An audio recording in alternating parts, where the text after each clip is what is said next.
Mi-décembre 2019, dans la ville de Wuhan en Chine centrale, une épidémie de coronavirus s'est déclarée. Elle est causée par un nouveau type de coronavirus d'abord nommé 2019 nouveau CoV, puis renommé SARS-CoV-2, encore jamais observé avant son apparition dans cette métropole de 11 millions d'habitants. Les autorités chinoises ont officiellement annoncé sa découverte le 7 janvier 2020. Le 30 janvier, l'Organisation mondiale de la santé OMS a déclaré l'état d'urgence de santé publique de portée internationale.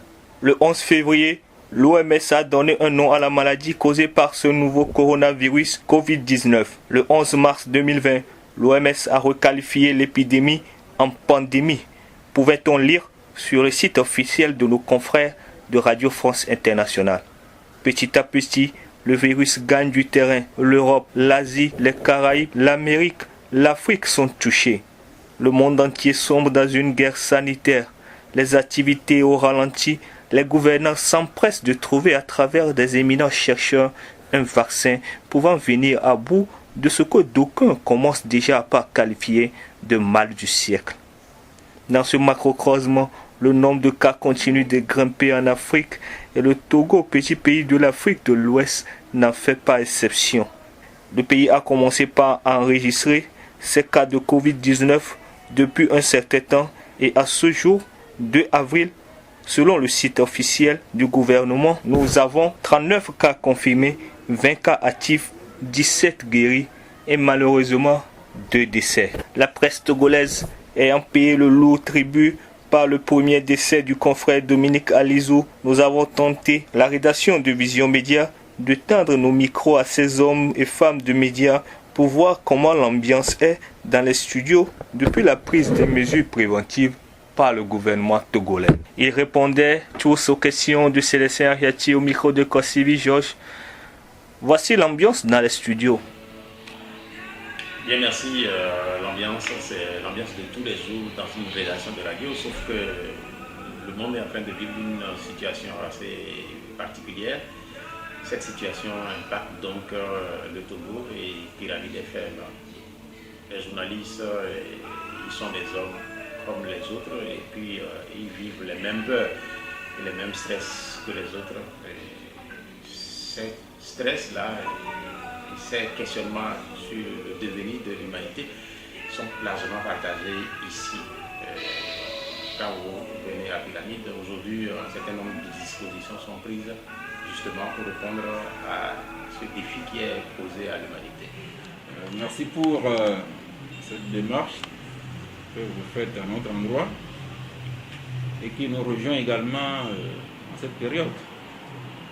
Alors, comme vous voyez déjà, je porte ma bavette et vous avez sans doute constaté que tout le monde, tout le personnel du Canal FM porte la bavette aujourd'hui et même nos invités que nous recevons ont l'obligation de la porter. Ça c'est d'un de deux, vous voyez la distance entre vous et nous, minimum 1 mètre, voire même 1,50 m. Et vous avez également constaté, quand vous montiez, nous avons mis en place un dispositif de lavage de mains avec des détergents et de l'eau. C'est-à-dire que nous faisons toute la sensibilisation sur les gestes barrières, à savoir encore une fois se laver régulièrement les mains, porter la bavette, observer la distance minimale avec quiconque, et si on est pris par une quinte de toux ou d'éternuement, on le fait dans le creux du bras, au coude, toute proportion qui concourt à limiter, sinon empêcher la contamination dans ce fameux virus. Parce que le virus, quand vous suivez les chiffres dans les grands pays, en Chine, en Italie, en Espagne, et même les grands États-Unis d'Amérique, la France, on a peur. Je ne vous cache pas que quand moi je suis certaines informations, j'ai une peur bleue, au point même que mes tripes se serrent. Et toute ma prière, à laquelle je nous convie tous, c'est de demander que le virus n'arrive pas en Afrique avec la même intensité qu'on constate dans ces grands pays du Nord. Sinon, ça en serait vraiment. Merci pour l'opportunité que vous m'offrez. Vous savez, vous êtes également dans les médias et le paysage médiatique au Togo vient d'être frappé par un décès qui est celui de notre confrère Dominique Alizou. Et cela marque profondément la presse du point de vue où cette maladie a commencé par frapper par ceux qui même apportent l'information de la maladie aux populations. Et cela fait comprendre exactement que nous courons des risques en tant que personnel de médias, en tant qu'homme des médias, femme de médias, nous courons des risques. Et cela demande à ce que nous puissions prendre des dispositions pour pouvoir faire barrière à cette maladie. Déjà, à l'entrée de la Super Radio Métropolis Lomé, située à Toko et Vito, nous avons mis en place le dispositif de lavage des mains, et avec du savon, avec de l'eau, et vous avez également du javel, l'eau est javelisée. Vous pouvez également trouver du gel hydroalcoolique dès l'entrée de l'enceinte de notre radio. Maintenant, quand nous rentrons au studio, nous désinfectons le studio. Après chaque invité, nous désinfectons le studio. Nous portons des cache-nez également, et tout le personnel en porte. Nous savons tous que le Togo, notre pays aussi, est touché par cette crise sanitaire. Au fur et à mesure que les jours passent, les cas de contamination se comptent. Surtout les informations que nous donnent les autorités togolaises montrent que la situation est alarmante. Donc nous avons changé nos habitudes. Quand vous voyez, vous êtes arrivé à la rédaction, vous avez vu que le personnel a diminué. La plupart de nos journalistes aujourd'hui travaillent depuis la maison parce que nous adoptons le télétravail. Donc moi, je prends le risque quand même de venir au bureau et pour pouvoir coordonner tout ce qu'on fait, tout ce que les autres journalistes font depuis la maison. Et les dispositions que nous prenons, voilà, ils sont à la maison. Nous n'avons pas encore accompagné ce télétravail d'autres mesures, mais dans les jours qui arriveront, nous allons trouver des mesures d'accompagnement pour nos journalistes. Et au bureau, vous avez vu, nous avons le gel hydroalcoolique. Nous nous lavons les mains à chaque fois. Il y a de l'autre côté la cuisine ou je ne sais pas quoi. Voilà quelques dispositions que nous prenons pour venir à bout de ce phénomène, de cette crise sanitaire. Merci de m'avoir donné cette chance et ce moment de dire un mot concernant cette pandémie qui sévit le monde entier, qui a commencé par la Chine, et puis la France, l'Italie et aujourd'hui qui sont dans le milieu au Togo. Les mesures préventives observées. Oui, relativement à l'entrée, vous avez la possibilité de vous laver les mains avec de l'eau et du savon. Vous avez le gel hydroalcoolique pour également vous laver les mains si vous n'avez pas laver les mains avec de l'eau et du savon. Généralement, le personnel le fait plusieurs fois dans la journée, mais également ceux qui nous rendent visite ici. Il y a certains qui ont à disposition des cache-nez, notamment quand ils sont sur le terrain pour les reportages. Nous avons également mis en application les mesures liées à la distance entre les journalistes qui sont ici lors des conférences de rédaction, mais également pour les invités lors des émissions. Ce qui fait qu'aujourd'hui, nous n'avons plus à inviter beaucoup d'invités pour une émission, 2 invités pour pouvoir les disposer à ce qu'on ait au moins un écart d'au moins 1 mètre entre les invités et les journalistes. Mais ma foi, je dis quand même que c'est des choses qui sont assez difficiles puisque nous ne sommes pas habitués à porter les masques tout le temps, et nous ne sommes pas habitués à nous laver les mains tout le temps. La nouveauté, c'est ça, et nous sommes obligés de nous y conformer, on le fait relativement bien. Non, les gestes barrières que nous nous imposons à nous-mêmes, personnel et invités. Cela va jusqu'au studio. Si vous alliez maintenant au studio, vous auriez constaté d'abord que personne n'entre au studio. On n'entre même plus à Canal FM sans la bavette. Et cette distance-là, de moins 1 mètre, nous la respectons jusqu'au studio. Et nos invités, quand ils viennent, ils se lavent d'abord les mains. Nous avons quelques boîtes de solutions hydroalcooliques qui nous suivent. Et nous sommes heureux que certains invités emportent sur eux. Je présume que c'est votre cas, que vous avez quelques boîtes de solutions hydroalcooliques. Donc, ce sont des mesures minimales qui s'imposent et quand nous avons un invité qui ne porte pas sa bavette ou bien qui oublie de se laver les mains, nous attirons son attention. Donc c'est une mesure de discipline et nous commençons par nous l'imposer et cela va à tous nos invités. Et même à vous. Pour ce qui concerne la programmation par rapport à la sensibilisation, dans laquelle les médias doivent s'engager fortement, pouvoir apporter l'information, pour pouvoir dire aux Togolais que c'est réel, nous vivons des cas de contamination du virus, coronavirus au Togo. Nous animons tous les jours 2 émissions principales. Une première que j'anime moi personnellement tous les matins de 8h30 à 9h30, dans laquelle nous recevons pendant toute la période à laquelle va durer la période à laquelle va durer les mesures prises par le gouvernement. Mes émissions sont maintenant spécialisées sur la santé. Depuis la prise des mesures du gouvernement, nous recevons ici des médecins, nous recevons également des associations qui s'engagent dans la sensibilisation sur tous les territoires. Et nous arrivons même à faire ce que nous appelons des contacts de terrain depuis Dapaon, Kara, Sokodé, Chivier, Palimé, Atakpamé, avec nos confrères journalistes qui sont sur le terrain, qui sont à l'intérieur du pays, pour savoir exactement qu'est-ce qui se fait, et cela nous permet de savoir comment orienter nos messages de sensibilisation et nos informations de sensibilisation.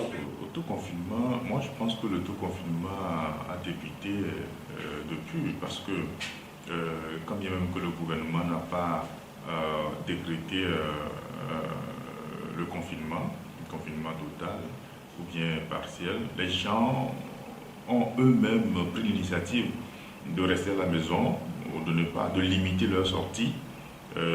Si c'est nécessaire, ils sortent, mais s'ils trouvent que ce n'est pas nécessaire ou bien le besoin ne se fait pas sentir en tant que tel, les gens restent à la maison.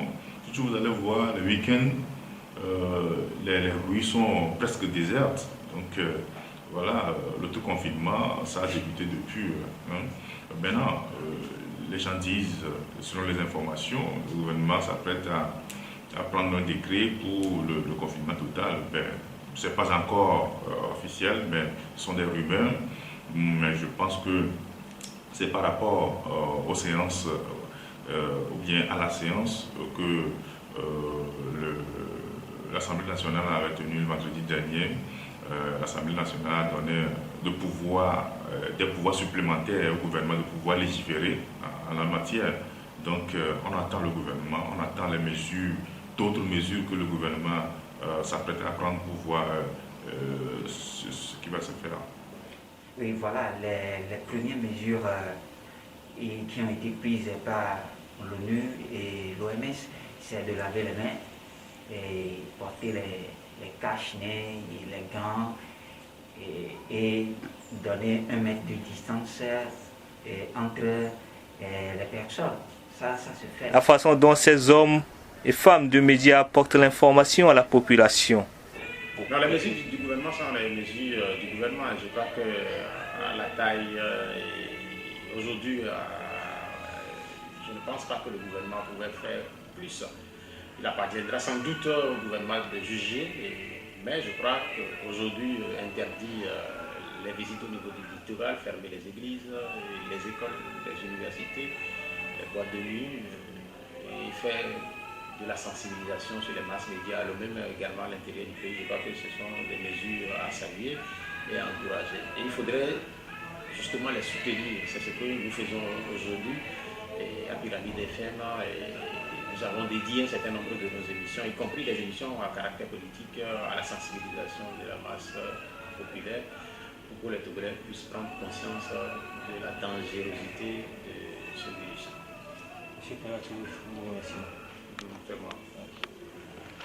Tout ce qui devient de plus en plus évident cette semaine, c'est que la circulation devient de plus en plus fluide. Alors progressivement, certainement que les gens se rendent compte et il y a de moins en moins de circulation. Mais quant à la discipline, ce n'est pas encore ça. Allez au marché de Hanokop ici, vous allez voir la scène qui est là-bas, un peu partout. La presse togolaise, nous sommes le premier à payer le lourd tribut à cette maladie, par notre confrère Dominique Alizou, qui n'a fait que son travail. Il est rentré de Belgique pour couvrir une rencontre. Malheureusement, il a piqué le virus là-bas et avec ses antécédents de santé, il en est mort. Alors combien de Dominique Alizou voulons-nous ici avant de nous rendre compte que le danger il est réel. Donc c'est à cela que nous devons nous appuyer de plus, accentuer la sensibilisation. Parce que le danger même, c'est que vous avez beau vous monter discipliné, mais c'est quelqu'un à côté qui s'amuse, qui va piquer le virus et qui va vous contaminer malheureusement. Donc nous ne devons pas désarmer. C'est notre travail de sensibilisation, d'information, des médias. Vous le faites très bien, je vous en félicite, mais continuons. Et j'espère que nous aurons les moyens de nous mettre en sécurité nous-mêmes et de continuer à porter le message vis-à-vis de nos compatriotes. Comme les enseignants, nous irons sur le terrain, autant de fois qu'il le faut, jusqu'à ce que le plus de Togolais comprennent qu'il y a péril dans la demeure et que chacun s'astreigne lui-même à certains comportements. Par exemple, oui, par exemple, au studio, nous ne prenons plus de 3 personnes. C'est ça. Pour pouvoir respecter les mesures de distanciation, au studio, nous ne prenons plus de 3 personnes. Vous avez l'animateur principal et au plus 2 invités. Donc ça nous permet de respecter cette mesure. Et il faut ajouter également que, puisque pour entrer au studio, vous devez ouvrir le studio, le poignet de la serrure est là, nous le désinfectons après chaque... De Pierre Tchobea passant par Sasgaou, Eligoka, Isdor Kouanou et Aricida Ratefou, il pense que la population doit prendre la mesure des choses pour ne pas sombrer dans le chaos. Non, le message il est simple. Le virus Covid-19, c'est une réalité. Il ne nous appartient pas de banaliser. Et pourquoi les gouvernements du monde se donneraient-ils autant de peine pour sensibiliser les opinions nationales? Pourquoi se donnerait-il autant de peine pour faire du confinement si ce n'est pas une réalité? Donc j'invite les uns et les autres à observer les mesures du gouvernement et pour sortir de cette crise, on n'ait pas beaucoup de casse. Je nous demande à nous les Togolais, à tous ceux qui habitent au Togo, que le coronavirus, le Covid-19, c'est pas un canular, c'est pas de la fiction, c'est pas un mythe. Il est réel et il fait des ravages un peu partout dans le monde. Et ce n'est pas seulement loin de chez nous, il est là. La preuve, nous avons déjà un mort, notre confrère Dominique. Il y a 23 encore malades au centre hospitalier régional de Lomé. Et depuis 2 semaines, les chiffres montent toujours. Chaque jour apporte un nouveau cas. Chaque jour apporte un nouveau cas. Alors que nous sommes un petit pays, pauvre, notre système de santé n'est pas des meilleurs. Notre salut, encore une fois, se trouve dans la prudence, dans les gestes de prévenance, dans notre discipline, que nous n'en ajoutions pas à ce que nous avons déjà compris. C'est mon appel. Le message que je voudrais lancer au nom de ma radio, sous bien sûr l'autorité de ma directrice générale, Mme Nelson Mavi, c'est que l'heure est grave. L'heure est grave et il est intéressant que nous puissions en prendre suffisamment conscience. En prendre conscience, c'est de respecter les simples mesures de barrière que l'OMS a mis à notre disposition et que le gouvernement togolais a validé dans la prise de ces mesures également. Donc, lavons-nous les mains, donnons-nous le devoir, parce que c'est un devoir, ce n'est pas de notre habitude, nous avons le devoir aujourd'hui de respecter cette distanciation.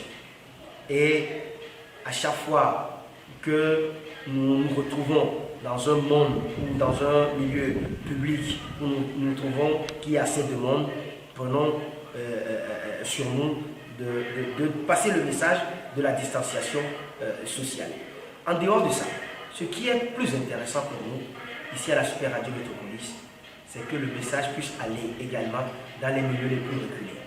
Et que les fake news, les informations fausses qui sont diffusées sur les réseaux sociaux, ces informations cessent. Nous devons, en tant que citoyens, juger de la crédibilité des informations et de leurs sources avant de les diffuser. Au cas contraire, nous risquons de prêter confusion aux informations qui sont les bonnes et que nous devons normalement respecter. Bon, le message, la sensibilisation, nous le faisons depuis le début de cette maladie, à travers nos articles, nos papiers, nos propres commentaires que nous faisons, et les analyses que nous faisons sur nos sites. Donc, nous essayons d'accompagner le gouvernement et les autorités sanitaires dans ce qu'ils proposent ou dans ce qu'ils recommandent aux populations. Nous les relayons au fur et à mesure pour sensibiliser les populations, nos frères et sœurs, et pour sensibiliser ceux qui sont encore indécis ou bien ceux qui ne jouent aux sceptiques encore en ce moment. Nous essayons de les réveiller afin de pouvoir mettre en pratique ces mesures barrières et éviter cette maladie. Qui d'ores et déjà a pris conscience de la chose. Oui, quand vous voyez ce que les scientifiques montrent sur les chaînes nationales et internationales, ça veut dire que ce virus se propage rapidement.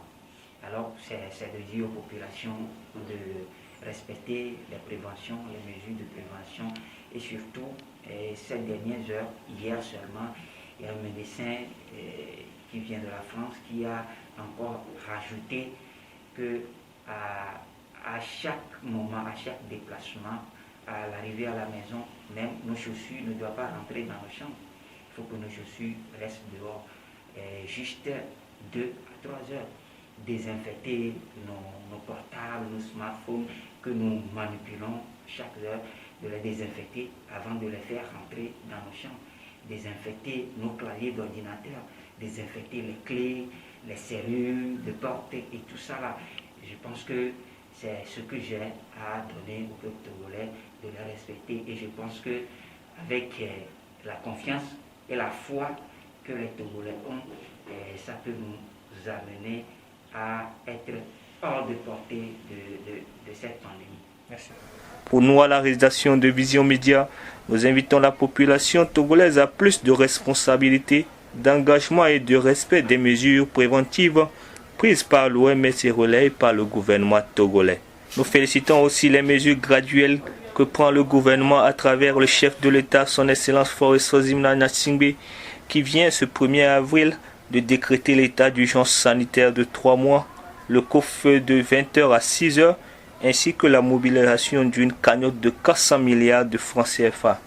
Vivement que les gouvernants du monde entier puissent venir à bout de cette pandémie. Reportage Kosivi Georges et Célestin Ariati de Vision Média.